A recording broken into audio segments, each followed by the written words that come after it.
Aujourd'hui, je vous propose de suivre la lente descente aux enfers d'un ancien boucher, marginalisé et brisé par une vie qui ne lui laisse aucune place.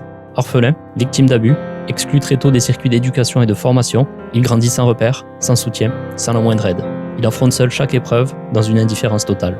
Après avoir embrassé à contre-cœur le métier de boucher, il parvient à construire une vie fragile autour de sa boutique, de sa fille et d'une relation amoureuse instable. Abandonné par sa compagne et condamné à la prison suite à un acte violent, il tente de se relever et de se reconstruire, en vain.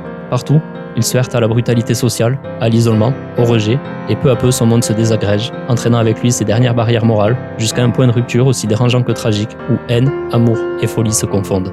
Loin d'un récit classique, ce film s'attache à dépeindre l'état mental instable d'un homme au bord de l'effondrement, à documenter sa chute inexorable. Philippe Naon, à travers ses monologues inoubliables, devient la bande-son d'un monde dépourvu de compassion.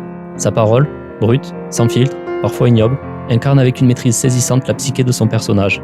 Le cadre est sec, la lumière crue, les coupes violentes. Chaque choix formel ne sert qu'une seule chose, la rage.